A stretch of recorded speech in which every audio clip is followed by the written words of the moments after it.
Ça demande des années de travail, de réussite, d'être bon dans ce que tu fais. C'est pas si facile être animateur télé.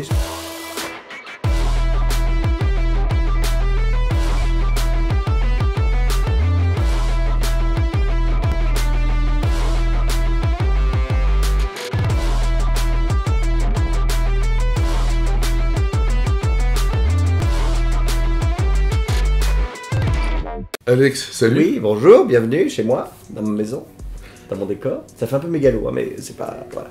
Bienvenue à l'exposition Good. Ouais, c'est un peu chez moi, mince. Personne ne vient par toi. C'est vrai. Est-ce que tu peux te présenter en quelques mots pour ceux qui ne te connaissent pas? Oui, bien sûr, facile. Donc je suis Alex Good, je suis surtout animateur télé, c'est pour ça qu'on connaît plus, mais je suis aussi metteur en scène, acteur, producteur, bientôt acteur de cinéma, j'y travaille. Et puis voilà, mais il y a des trucs que je sais pas faire. Hein. Je sais pas nager par exemple. Voilà, j'ai des petites phobies comme ça, mais ça va si. Comment est arrivée l'opportunité de rentrer dans ce milieu? Et écoute, c'était pas du tout prévu, comme à chaque fois que tu rentres dans quelque chose d'ailleurs, c'est toujours une surprise. Mais en fait, à la base, j'étais footballeur. Après, je suis devenu pilote de voiture de course. Puis mes parents sont séparés, donc ça a été très compliqué parce que la course en France, ça coûte très cher. Donc si t'as plus d'argent, bah, tu fais autre chose. Et alors moi, ce que je savais faire à l'époque, c'était jouer aux jeux vidéo. Et toujours. C'est ma passion depuis tout petit. Donc je me suis dit, je vais rentrer dans le jeu vidéo. Et j'ai réussi à rentrer dans le jeu vidéo. Et parmi tous les magazines que j'écrivais, il y avait un qui s'appelle Le Journal de Mickey, où j'écris encore aujourd'hui. Ça fait 25 ans que c'est moi qui m'occupe des jeux vidéo dans le Journal de Mickey. Et puis un jour, Disney Channel est venu faire un reportage sur le journal. Et puis il y avait pas mal de gens qui étaient un peu plus âgés que moi, puisque moi j'étais jeune, j'avais 25 ans. Voilà, donc c'est moi qui ai fait le reportage. En expliquant, là c'est la maquette, là c'est les SR qui corrigent les textes, là c'est le dessinateur, tout ça. Et le lendemain, le PDG de la chaîne m'a appelé en me disant, mais vous avez déjà fait de la télé parce que là vous êtes ouf. Je dis bah non, pas du tout. Il me dit bah venez demain. Donc du coup me voilà aller à Disney Channel et puis une semaine après j'étais animateur sur la chaîne. Voilà. Donc c'est complètement un hasard si tu veux. J'avais commencé en même temps ma carrière théâtrale, mais je voulais vraiment faire du théâtre. La télé c'est venu par hasard. Peux-tu nous expliquer les différentes étapes de ton parcours justement en télé? Écoute, en fait c'est assez bizarre parce que j'ai commencé sur Disney Channel. À ce moment-là M6 m'a vu. Et je me suis retrouvé, grâce à quelqu'un qui est devenu depuis mon meilleur ami d'ailleurs, Bruno Henriquet, qui est maintenant de The Warner France, je me suis retrouvé sur M6 pour faire une pastille de matin qui s'appelait Capman, où je vivais mon rêve d'être un super-héros. Je sais pas si t'as remarqué, il y a quelques trucs de super-héros chez moi, et j'ai fait un super-héros. Bon, ça s'est très très mal passé, c'est dans le morning de M6, ça s'est super mal passé, donc je me suis dit à la télé, au secours, c'est horrible, j'arrête, c'est trop compliqué, il faut faire ci, il faut faire ça. Voilà, donc je me suis dit j'arrête la télé. Puis j'avais le théâtre qui commençait, et j'avais ce spectacle-là, tu vois, qui s'appelle Théâtrouille, qui commençait, qui a été mon premier spectacle où j'étais metteur en scène, auteur, producteur et acteur du truc.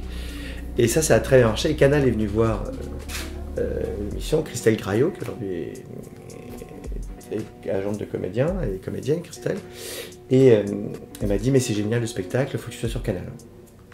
Et là je suis allé faire la météo sur Canal+.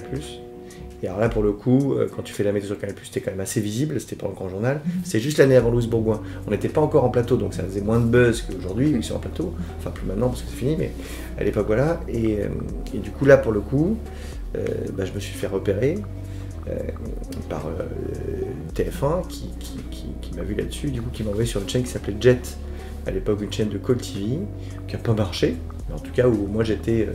super je me suis fait des amis dessus, comme Miguel Doren, qui est un ami à moi, on était dans cette aventure-là. Puis là, Laurent Ruquier m'a vu, je suis allé chez Laurent Ruquier.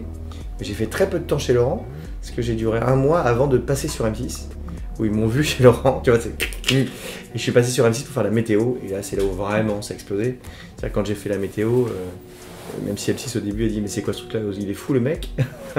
Au bout d'une semaine, il a dit, non mais c'est bien, continue. Parce qu'on a plein de messages. Et du coup, de la météo est venue toute la suite, puisque je me suis retrouvé à refaire la météo, hein, mais tout est venu après, puisque la météo a très très bien marché, du coup c'était devenu un vrai rendez-vous. Et après ils se sont dit on va le mettre ailleurs, et puis j'ai commencé à faire des bêtisiers, Wipeout, Incroyable Talent, et puis alors après c'était parti. Sans faute pour Alex. Bravo. Là tu nous as parlé de M6, de TF1, de Laurent Ruquier, c'est quand même des gros chaînes et une grande personnalité de ce milieu. Ouais. Au début, comment as-tu appréhendé, est-ce que tu as appréhendé un petit peu d'aller sur des grands plateaux, des gros chaînes? Alors en fait, il y a des gens qui vont dire que j'ai pas de talent, parce qu'il paraît que si t'as pas de trac, t'as pas de talent. Moi j'ai jamais le trac. J'ai eu le trac une fois, je te raconterai après si tu veux. J'ai jamais le trac. Parce que je bosse tellement tout Je bosse tout, que je prévois tout. Je prévois s'il va y avoir un pain technique, je prévois s'il y a quelqu'un qui se blesse, je prévois si moi je me blesse. Tout est prévu, tous les textes sont prévus, et je sais exactement ce que je vais dire. Évidemment, parfois j'improvise, je fais des blagues en direct, et machin, tout ça, mais tout est prévu. Et même souvent, les blagues sont prévues. Que le matin, c'est un rototo, c'est vraiment tout. Ah, oh non. On va, Alex, C'est drôle, ça. Alex, moi je parle au nom du public, on va te taper. Voilà. J'ai écrit les choses à l'avance, tu vois. Donc, ce qui fait que quand j'arrive sur le plateau, en fait, j'ai peur de rien. Je sais tout ce qui peut se passer. Et dans tous les cas, j'ai des petites cases dans ma tête avec des scénarios, tac. Donc, j'ai pas le trac. Voilà. Donc, j'ai jamais peur. Même quand je me retrouve devant 5 millions de personnes sur Incroyable Talent, ou quand on se dit, tiens, en une semaine, il faut qu'on fasse une émission pour les enfants sur France Télé, tu vois, et qu'on a pondu Lumni en une semaine, j'ai pas peur, en fait, je suis excité. Parce que j'adore préparer les trucs et faire les trucs. Donc, quand c'est moi, j'ai jamais le trac. J'ai le trac quand c'est les autres que je mets en scène. Parce que là, je me dis, est-ce que j'ai été assez bon? Est-ce que j'ai tout prévu pour eux? Est-ce que le spectacle va plaire aux gens? Tu vois, parce que quand c'est moi, je sais que je vais sauver le truc, je vais m'en sortir, je vais trouver 3 astuces, hop. Quand c'est eux, je suis plus maître. Une fois qu'ils sont lancés sur scène, là, j'ai vraiment peur. J'ai le trac pour les autres. Pour moi, jamais. Sauf une fois, la première de Laurent Ruquier, c'est parce qu'il avait changé d'émission avant. En fait, j'ai remplacé Florence Foresti à l'époque. Okay. Tout le monde a oublié, parce que ça dure un mois. Florence, elle a fait ça pendant des années, donc on a tout essayé, mais c'était enregistré. Et elle savait les thèmes à l'avance, elle pouvait les préparer, tout ça. Moi, je me suis trouvé dans une émission qui s'appelait On est en direct. Et en fait, je savais le matin, l'invité du soir, j'avais la journée pour préparer le sketch, le gag et le machin que j'allais faire. Et donc, la première, j'étais en panic mode. Et juste avant de rentrer sur le plateau, parce qu'en plus, Laurent voulait finir avec moi, en me disant, ouais, t'es fort, tu vas finir l'émission, ça fait très mal. Et juste avant, j'ai Christine Bravo qui sort du plateau, qui me voit, qui fait pfff. Ah là, je me dis au secours. Là, je me dis au secours, quoi. Pas très sympathique, la Christine. Mais bon, c'est pas grave. Et là, j'ai vraiment flippé ma race. Là, j'ai eu très très peur. Mais bon, je m'en suis sorti quand même. Oui, bien sûr. Et quand tu as des grandes personnalités en face de toi et que tu leur parles, qu'est-ce que tu te dis? Bah, je me dis que c'est des gens comme toi et moi qui vont aux toilettes faire caca. Et donc, j'ai aucun problème. J'ai pas de... La première fois que j'ai rencontré Michael Jackson, qui était mon idole, voilà, j'étais hyper impressionné, tu vois. Mais en fait, je suis tellement curieux des gens. Tu vois, quelqu'un comme Laurent, par exemple, si on parle de Laurent Ruquier, c'est quelqu'un qui bosse beaucoup. On est assez proche dans ce truc-là, tu vois, il fait tellement de choses que tu te dis, mais comment il fait? Enfin, peu moins aujourd'hui, mais à l'époque, il faisait du théâtre, de la télé, tout mélangé. Tu te dis, putain, il fait beaucoup de trucs. Donc, j'essaie de me nourrir, de me dire, attends, mais comment il fait? Comment il s'organise? Voilà, je suis toujours curieux de savoir... comment les gens fonctionnent, donc j'aime beaucoup les gens, j'aime bien ça, et donc j'aime bien essayer de comprendre, mais je suis pas, je te dis à part Michael Jackson, j'étais vraiment impressionné, même Lady Gaga, tu vois, j'ai rencontré Lady Gaga, tout ça, j'étais comme un ouf, Céline Dion, je l'ai rencontré, mais c'est plus de, c'est très américain comme mentalité, tu vois, c'est plus, je suis très américain quelque part, donc c'est plus génial, comment t'as fait, qu'est-ce que tu fais, c'est quoi ton process, à quelle heure tu te lèves, ah d'accord, ok, tu vois, voilà. Je suis pas, à part Michael Jackson qui était vraiment le truc où c'était tellement mon idole, si tu veux, que la première fois que je l'ai vu, je me suis fait dessus. Pas tout à fait, mais presque. Voilà. Dans toutes les émissions que tu as présentées, il y en a beaucoup qui sont dédiées aux enfants ou à la jeunesse. Ouais. Est-ce que ça change vraiment beaucoup ta méthode de travail? Comment donc, alors, pour le coup, j'ai un avantage assez facile, c'est que ma psy te dira que j'ai un problème, un syndrome de Peter Pan, et que je suis un enfant dans un corps d'adulte. J'ai vu un film qui s'appelle Big que j'ai adoré, je sais pas si tu connais ce film, mais c'est Tom Hanks qui joue un enfant en fait. Bon, et c'est vrai que même si tu viens chez moi, tu regardes des trucs, tu vois, je joue aux jeux vidéo tous les jours, je lis des comics, voilà, je regarde des séries pour teenagers sur Netflix. Bref, j'essaye de toujours tout voir avec des yeux d'enfant, de me dire bon allez, d'être positif tout le temps, tu vois, parce que si t'es adulte et que tu te dis mon Dieu, le Covid, l'Afghanistan, l'économie mondiale, les haines qui montent de partout, tu vois, ça te rend fou. Donc moi j'essaie de motiver les trucs en disant mais je comprends pas, t'es comme un enfant, tu vois, de dire mais c'est quoi le problème, la différence, on s'en fout. Voilà, j'essaie vraiment d'être dans ce truc là, donc j'essaie de... Et puis j'aime la même chose que les enfants en fait. C'est un peu le problème, tu vois, je suis léger problème psychologique. Mais donc j'ai pas tellement besoin de mettre à niveau, tu vois, s'il y a un enfant qui vient qui me parle de Pokémon, il n'y a pas de problème, je connais tout, tu vois, on peut parler de ce que tu veux, je connais tout, donc voilà, pas trop de problème. On a fait une interview avec Stéphane Rothenberg qui nous parlait lui de sa notoriété. Qui est un très bon ami à moi. Et c'était une très bonne interview d'ailleurs à retrouver sur notre chaîne YouTube. Bien sûr. Mais il parlait de sa notoriété et il disait qu'elle était douce, pas invasive. Est-ce que tu peux un peu nous décrire, toi, ta notoriété? Alors moi, c'est pas tout à fait pareil que Stéphane. Parce que Stéphane, tu sais, il est... je sais pas où vous l'avez interviewé, sur la péniche ou à la maison, mais... Non.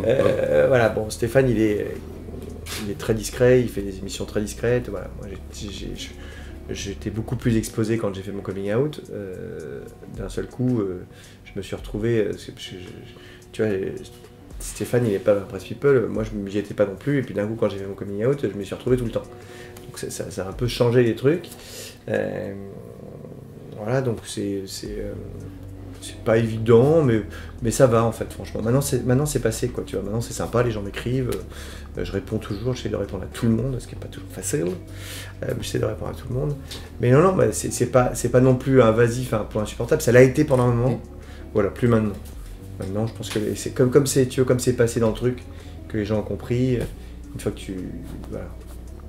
En fait, le truc, c'est de ne pas révéler sa vie privée, et de ne pas révéler ce que tu fais, tu vois. Stéphane, il a sa femme, sa fille, tout est caché, voilà, on s'en fiche. À quoi ressemble la journée type d'Alex Good? Écoute, elle est un peu compliquée, ma journée type, donc si tu veux faire un infarctus, essayer de me suivre, tu peux, mais c'est très compliqué. En général, je me lève très tôt le matin, 6-7 heures, voilà. Et là, je commence à travailler. Je travaille beaucoup sur plein de sujets différents. Donc la journée, je fais la France, souvent. Et puis à partir de 6-7 heures, on bifurque sur les États-Unis. Où là, je m'occupe de Las Vegas, parce que j'ai des spectacles là-bas, j'en prépare d'autres et tout ça. Donc je bifurque sur les US, où là, ça dure assez tard en général, jusqu'à 11h, minuit, quoi. Et après, soit je regarde un peu de télé, soit je joue un peu à la console. Et après, je vais me coucher vers 2-3 heures. Voilà. En gros, genre 4 heures par nuit, en temps normal, quand je suis à Donf. Et voilà, et je fais tout ça dans la journée. J'ai une grosse journée, donc j'ai le temps de faire plus de trucs que les gens classiques. Tu nous as parlé de Vegas, tu disais que tu fais des spectacles là-bas. Ouais. Comment as-tu vécu tes premières expériences là-bas? Est-ce que c'est vraiment une culture qui est totalement différente? C'est très compliqué quand tu regardes le premier truc là, que tu vois derrière toi, qui s'appelle Twisted Vegas, qui est le premier truc que j'ai fait, où moi j'étais sur scène. J'ai fait tous mes trucs habituels et personne ne riait dans la salle. Donc là, panique à bord. Parce que d'habitude, tu sais, bon... Après ici, tu vis un peu de ton image, c'est-à-dire que les gens savent que je vais faire des blagues de merde, et donc quand je fais une blague de merde, ils sont contents, donc ils rigolent. Ils mettent vraiment des frites partout, même dans les murs, c'est pour ça que les murs c'est frites.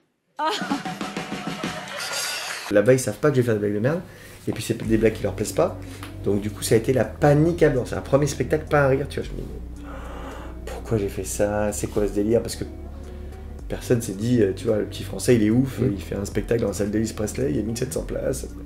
C'est très compliqué, puis au bout d'un mois, tout le monde riait tout le temps. Le temps de s'adapter, de comprendre quel était leur humour, qu'est-ce qui les faisait rire, comment ça marchait par rapport à chez nous. C'est vraiment deux mondes qui n'ont rien à voir. Donc c'est pour ça que par exemple, tu vois, quand tu vois Ménopause, qui est mon plus gros succès en France... Le spectacle Ménopause, dès qu'on en parle, il y a des dames qui disent « Ah non, mais moi, j'irai pas voir ça. » Et je sais qu'en fait, depuis, c'est un carton, votre Oui, c'est sûr, Alice. Je pourrais dire que le plus gros succès de ma vie, c'est ma ménopause. C'est au théâtre de la Madeleine. Qui est l'adaptation en fait d'un spectacle de Las Vegas, qui existe depuis 12 ans. Bah, tu regardes les deux spectacles, ça n'a absolument rien à voir. C'est-à-dire qu'en fait, Ménopause, ils sont venus voir Twisted Vegas, ils m'ont dit « Mais génial, on adore, faites-nous la version française de Ménopause. » Je suis allé voir Ménopause, j'ai dit « Alors je veux bien, mais ça marchera jamais chez nous. Faut tout changer. » Et ils m'ont dit « Banco, on t'adore, tu changes tout. » Il y a 3 lignes de texte en commun. 3 lignes sur 1h30 de spectacle. Tout le reste est différent, la mise en scène, les costumes, j'ai tout changé. Mais parce que ils sont pas du tout comme nous. D'ailleurs, sur des grosses, vraies, pures comédies américaines, il est probable que ça te fasse pas rire. Tu regardes un gros Adam Sandler, ça va peut-être pas te faire rire.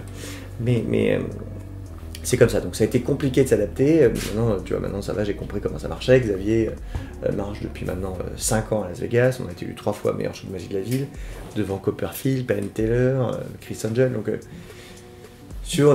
voilà, c'est un temps de compréhension, mais c'est excitant. Tu vois, moi, c'est ça qui m'amuse, c'est le challenge sans arrêt. C'est un challenge de faire des spectacles à Las Vegas, tu vois. Là, plus tout le monde s'en fout. En France, tout le monde s'en fout. Tu vois, ça pourrait être Alex Good, il fait des trucs à Las Vegas. Non, ici, ça compte pas, parce que tu as une espèce de... On s'en fout de ce qui se passe ailleurs, tu vois, et tout. Donc c'est vraiment pour mon plaisir perso et pour ce que je fais là-bas, où je suis content de faire ça et ça m'éclate. Comment se diversifier dans un milieu comme le tien? Et en fait, moi j'ai de la chance. je fais beaucoup de choses. Certains te diront que j'en fais trop et que je suis nul, mais pour l'instant, bon, j'ai de la chance que ça marche. Ouais. Tu vois, quand je suis un auteur, ça marche. Quand je suis un metteur en scène, ça marche. Quand je suis animateur télé, ça marche. Pour l'instant, je fais du bois, j'en ai pas assis là. Hop, voilà, ça fonctionne. Donc, j'ai pas envie de me brimer. Tu vois, je fais un truc. Après, c'est des envies, moi. J'ai toujours des envies, tu vois. Je me suis dit, en fait, il y a un moment donné, j'avais plus envie de monter moi sur scène en France. Tu vois, en me disant, bon, bah, quand je vais sur scène, les gens vont rigoler parce que c'est moi maintenant et plus parce que c'est drôle ce que je fais, tu vois. Donc j'ai envie d'aller à Las Vegas et de me dire, bah, je vais tenter des trucs avec des gens qui ne me connaissent pas. Tu vois, voilà. Et donc du coup c'est une envie, c'est un challenge et je le fais. Là, le cinéma s'est toujours refusé à moi, toujours. Sauf pour faire Hôtel Transylvanie, quand tu as l'affiche là-bas, ou pour faire des doublages, il n'y a aucun problème parce que tu utilises la notoriété de la personne et tu fais le doublage et ça fonctionne. Mais me mettre moi en acteur au cinéma, les gens n'ont jamais voulu parce qu'ils disaient, bah non, il est trop identifié télé, on va voir animateur télé et tout. Donc je dis, ok, bah, je vais le faire moi. Donc je suis parti, donc là je fais mon premier film de cinéma. Et puis on va voir, ça se trouve je vais me toller. Et je vais faire comme quelques collègues, hein, tu vois, Lagaffe qui est quelqu'un que j'adore, il a essayé le cinéma, c'est pas du tout passé bien, alors que pourtant il est très doué et machin, donc peut-être que je vais me toller. J'en sais rien, mais peut-être que je vais faire une Virginie Fira et que ça va cartonner, que je finirai, je te dis, en sainte qui s'amuse avec des godes en forme de vierge. Peut-être comme Virginie, mais et faire plein de films qui cartonnent, Adieu les cons qui est super, tu vois. Ouais, j'en sais rien en fait, mais en tout cas j'essaye. Tu peux pas m'empêcher de pas essayer. Ouais, c'est ça. Donc c'est juste que je m'amuse.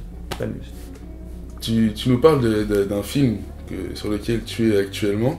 Ouais. Est-ce que tu peux nous parler un peu de ce film, de cette expérience, de quel rôle joues-tu? Le film ce sera un film de cinéma qui sortira en 2023, donc on a un petit peu de temps. On peut dire que ce sera policier. Voilà. Et je jouerai donc un enquêteur. Tu vois, avec mes beaux muscles et tout ça, ça va être super. Mais non, là par contre, le film dont tu parles, d'abord annonce, c'est un court-métrage qui s'appelle Les Bons Mots, qui est réalisé par un ami qui s'appelle Julien Marchand, et dans lequel j'ai accepté de jouer parce que, pour le coup, tu vois, lui, il s'est pas dit, tiens, c'est animateur télé, on va pas le prendre. Il voulait que je joue un père homophobe. Alors évidemment, c'est forcément loin de moi, hein, c'est assez loin de moi quand même, c'est même l'opposé, donc du coup, ça m'a amusé de me dire, tiens, ok, tu vois, sachant tout ce que je fais moi pour l'homophobie et pour tout ça, de dire ok d'accord, on va faire ça, je vais te le faire. Et voilà, donc le film il est en tournée de festival là. Il sortira après, tu pourras le trouver sur internet dans quelques temps, mais pour l'instant il fait les festivals. On va voir s'il gagne des prix, je le souhaite, c'est un très bon film. C'est sur des parents qui n'acceptent pas que leur enfant soit homosexuel. Bon, chose qui arrive tous les jours encore malheureusement dans notre monde. Et encore en France on est mélodique dans certains pays, hein, mais voilà, donc c'est un film très sympa et tu le verras bientôt je pense sur internet.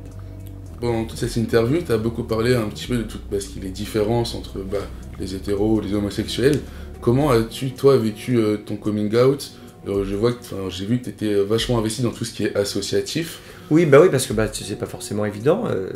Voilà. En plus, moi, si tu veux, c'est ce qui est difficile à comprendre pour certains, mais j'ai vraiment complètement switché. C'est-à-dire que j'étais vraiment complètement hétéro jusqu'à 25 ans. Et puis à 25 ans, j'ai commencé à faire les deux bords en même temps. Tu vois, en commençant le théâtre, en me découvrant, genre un truc, j'ai fait les deux en même temps pendant un petit peu de temps en plus, avant après de me marier avec un garçon. Donc, de me mettre d'abord avec un garçon pendant 7 ans, voilà, qui on a passé 7 ans formidables, et puis après mon ex-mari. Donc voilà, donc te dire voilà, je suis devenu homosexuel, on va dire ça comme ça. Mais moi j'ai une expérience de vie un peu différente. Il y en a qui le sont dès qu'ils naissent, il y en a qui le cachent et qui essaient de vivre autrement. Tu vois, moi je fais toujours ce que j'ai envie de faire. Donc j'étais très bien en hétéro, et puis je suis très bien en homo, j'ai aucun problème. Voilà, donc moi j'ai une expérience de vie qui est un peu particulière, qui n'a pas tout le monde. Mais ça me sert pour dire, voilà, tu vois, quand j'ai fait mon coming out, moi ça a été compliqué auprès de tout le monde. Parce que dans la tête de mes parents, dans la tête de mes amis, j'étais hétéro. Tu vois, j'étais fiancé, je vais me marier. Donc tes amis, j'étais quand même ancien footballeur pro, si tu veux. Avoir des garçons tenus sous la douche tous les matins, tous les soirs, ça m'a jamais rien fait. Donc... Et tout mon cercle d'amis, tu vois, ancien pilote de voiture, ancien footballeur, ça fait quand même assez hétéro, tu vois. Ouais. Et donc, tous mes amis, même pour eux, ça a été un énorme choc. Tu vois, d'ailleurs, il y en a qui l'ont pas forcément très bien accepté, tu vois. Et ça remettait en question plein de trucs. Et puis ma mère, je te raconte pas, que, tu vois, ma maman, d'un coup, elle m'a connu toujours hétéro, puis d'un coup, ça change. Donc, mon coming out n'a pas été facile, moi, du tout. Donc, et puis après, quand j'ai fait le coming out public, alors là c'était rebelote et disodère, parce que d'un coup, les gens pensaient que j'étais hétéro, donc ils ont été ah, c'est pas vrai, machin. Et donc je me suis pris la plainte de scud. Donc ça n'a pas été simple. Donc du coup, je me dis, bon, moi j'ai la chance de faire que, même si ça a été douloureux, pas facile, et que ça a eu des impacts sur mon couple, de faire le coming out, tout ça, au moins ça a servi quand même franchement, des centaines de gens. Si je réponds tous les messages que j'ai reçus, peut-être même des milliers, tu vois, mais ça fait bien qu'ils se la pètent, mais je sais que ça a été utile à plein de gens. Donc je regrette pas pour ça. Je regrette pour ce que ça a eu comme impact sur ma vie perso, mais je regrette pas pour les gens que ça a aidé. Et après tout, quand tu as une personne publique qui l'assume, et ben ça aide quand même plein de gens, parce que c'est pas si fréquent. Il y a encore plein de gens qui l'assument pas aujourd'hui. Des sportifs, tu vois, tu te dis mais c'est pas possible qu'en France on n'ait pas un seul sportif homosexuel. Ouais. Tiens, il y a un moment donné, stop, tu vois. Et du coup je me suis dit faut le faire, et je l'ai fait, et voilà, et ça a aidé plein de gens. Mais c'est pas facile, et ça reste très douloureux pour plein de gens, très difficile pour plein de gens. Donc j'essaye de les aider tant que je peux. C'est pour ça que je réponds parfois aux messages, tu vois. Je te prends l'exemple, Les Bons Mots, le film que tu as vu. On a fait une projection l'autre jour, et du coup il y a une petite qui a fait son coming out en direct à ses parents qui étaient dans la salle. C'est énorme. Qui ont vu le film et qui ont dit oh là là, mais pourvu que ça nous arrive pas. On dit ça vous arrive en direct les gars. Parce que le film lui a donné la force de dire bon mince à la fin. Et puis les gens qui t'aiment, s'ils t'aiment vraiment, ils t'aiment pas pour ce que tu fais de ton cul ou ton kiki ou ta foufou, tu vois. Ils t'aiment pour ce que t'es, en théorie. Oui. Voilà. Et sinon, c'est qu'ils t'aiment pas vraiment. Donc vaut mieux avoir la force de t'assumer, je pense, et de te dire écoute, je vis ce que je veux, mais ça reste très difficile. Donc c'est pour ça que j'essaie d'aider le Refuge par exemple, une assoce, tu vois, ou SOS Homophobie, le Refuge, qui sont des assos où justement c'est des enfants qui découvrent que les parents les aiment pas vraiment pour ce qu'ils pensaient qu'ils les aimaient, quoi.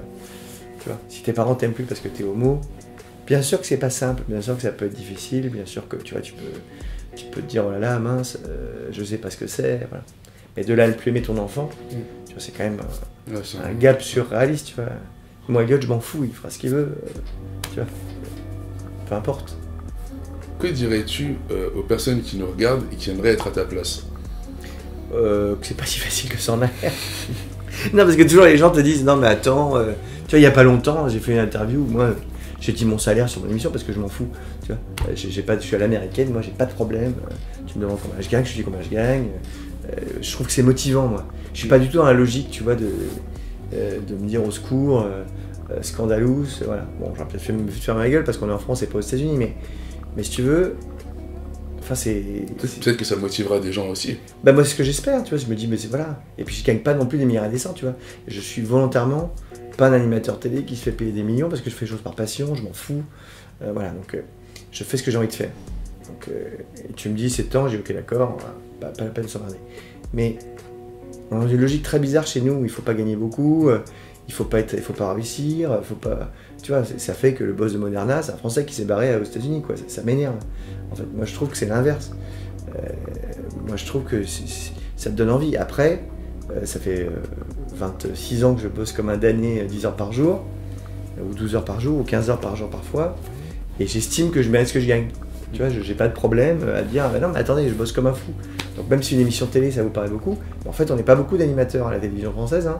On n'est pas beaucoup à bien gagner notre vie, donc c'est pas si facile, c'est ça que je veux dire. Donc ça demande des années de travail, de réussite, d'être bon dans ce que tu fais. C'est pas si facile d'être animateur télé, je peux t'assurer que tous les animateurs télé que tu vois, les Nikos, les Stéphane dont tu parles, c'est des férus de travail, ils bossent comme des fous, et on essaie tous de faire le mieux qu'on peut, et c'est des places qui sont chères.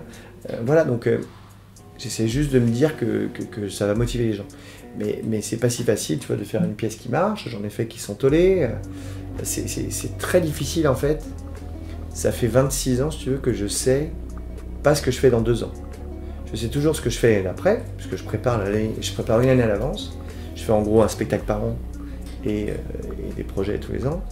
Mais c'est très difficile, tu vois, j'ai pas de sécurité de l'emploi, je sais jamais si ça va marcher toute ta vie. Tout ça, ça te met une pression psychologique, surtout quand t'es papa, qui est très complexe, mais que les gens ne réalisent pas, parce qu'ils se disent, oh là, ils sont à la télé, c'est formidable. Alors déjà à la télé, on gagne pas des millions. Voilà, au théâtre, j'ai perdu beaucoup plus d'argent que j'en ai gagné. Je me suis retrouvé 2 fois dans une situation très compliquée avec mes pièces. Donc c'est sans arrêt, voilà, un recommencement. Donc c'est pas simple, voilà, mais j'ai la chance de faire ce que j'aime faire et de très bien gagner ma vie en faisant ce que j'aime faire. Tu vois, j'adore le jeu vidéo, je travaille pour Micromania, j'adore bouffer, je fais des petites vidéos sur la gourmandise pour mes amis de chez Ferrero, qui m'ont envoyé 18 pots de Nutella hier, je sais pas comment je vais faire, j'ai trop de Nutella, j'adore ça. Voilà, tu vois, j'ai la chance de faire ce qui me plaît, de travailler avec des gens que j'aime, donc ça n'a pas de prix. Mais voilà, il faut savoir que humainement, psychologiquement, il faut être costaud il faut vraiment être une brute, quoi. Il faut en vouloir. C'est une bagarre permanente. Tu sais pas ce que tu vas faire l'année prochaine, tu vois. Là, il n'y a pas d'erreur, ça cartonne. Youpi, là, tant mieux. Donc, peut-être que ça va continuer. Mais tu sais pas, puis il faut penser sans arrêt. Une fois que tu as fait un spectacle, il faut que tu penses au spectacle d'après. Tu vois, là, je fais le film. Si ça marche, je sais déjà quel est le deuxième film. Si ça marche pas, le deuxième film, je le mets à la poubelle parce que personne ne va me suivre sur un deuxième film. Tu vois, c'est toujours de penser des coups à l'avance, préparer plein de trucs en même temps. Donc voilà, c'est beaucoup de travail. Comment as-tu justement géré ces loupés, si on peut dire ça comme ça? Parce que ça arrive. Parce que c'est en te loupant que tu apprends.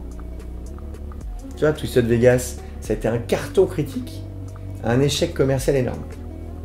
J'ai perdu tout ce que j'avais, même ma maison qui était hypothéquée, parce que personne ne voulait me suivre pour faire un show à Las Vegas. J'ai mes amis de Fimalac qui m'ont suivi et qui me suivent encore, Dieu soit loué, ils m'ont suivi sur Ménopause, tu vois, ils me suivent toujours, ils sont derrière moi, parce que bon, sauf que les spectacles d'habitude marchent, bon, pas celui-là. Mais j'ai appris comment marchait Las Vegas, j'ai appris comment marchait la vente de billets là-bas, la communication là-bas, tout machin. Et après, sur Xavier, pour le coup, on a cartonné. Parce que j'avais appris de mon erreur. J'aurais pu juste me planter et pas apprendre. Mais j'essaye de comprendre pourquoi ça marche pas, tu vois. C'est quand tu fais... Donc tu apprends de tes échecs. Quand tu fais une émission qui marche pas, tu te dis pourquoi ça marche pas, pourquoi ça n'a pas trouvé son public, pourquoi... Et il faut que tu essayes d'apprendre de ça pour après être meilleur sur la suivante. Voilà, donc c'est... Je te dis pas que j'aimerais en avoir d'autres, hein, je te dis pas ça, mais j'en ai eu quelques-uns. Mais j'estime que tous les échecs m'ont appris quelque chose, et donc c'est cool. T'apprends quelque chose quand même. Mais faut être suffisamment malin pour apprendre, mais faut le faire. Maintenant que nous avons retracé tout ton parcours, que dirais-tu au petit Alex? Même si t'es un grand enfant encore, que dirais-tu au petit Alex? Non, ça va être compliqué la route. Ça va être compliqué, mais que je te dis encore une fois, j'ai quand même une chance inouïe. C'est-à-dire que je gagne très bien ma vie en faisant ce que j'aime. Tu vois, j'aime réfléchir, j'aime me dire qu'est-ce que je vais faire qui va amuser les gens. Tu vois, là le Covid, ça a été tellement une énorme remise en question pour le milieu du théâtre. Tu vois, là c'est très dur en ce moment. Les gens ne retournent pas au théâtre. Ils ont passé 2 ans d'habitude d'être à la maison. Tu vas regarder Netflix, Amazon, Disney+, France Télévisions, Lumni, nos émissions. Et donc, les ramener au théâtre, il faut créer le truc en plus. Donc ça motive, ça m'excite. Tu vois, pareil pour le cinéma, je me dis qu'est-ce que je vais faire, qui fait qu'ils vont avoir envie de venir. Je trouve ça hyper excitant comme période, même si on a tous vécu ça très mal, parce que tu vois, Ménopause s'est arrêté en plein carton, ça va revenir. J'attends que les gens aient envie de revenir au théâtre pour remettre Ménopause. Au moins le Covid n'arrêtera pas la ménopause, ça va continuer, c'est sûr. Mais donc ouais, je trouve ça hyper motivant. Et voilà, il faut sans arrêt faire des nouvelles choses. Donc hop, on y va. Alex, merci beaucoup d'avoir accepté cette interview. De rien, ça t'a pas trop chaud avec ta chemise là? Bon, on est bien là. Non, ça va, tout va bien. On est bien. T'es bien, je peux voir les spectacles si tu veux. Je vais regarder l'exposition juste après. Si tu veux, après on peut jouer à la console, j'ai tout. J'ai la PS5, Allez. la Switch, la Xbox. On peut tout faire. C'est parti. On va demander à Alexa d'allumer. Mais je crois que t'es pas bon.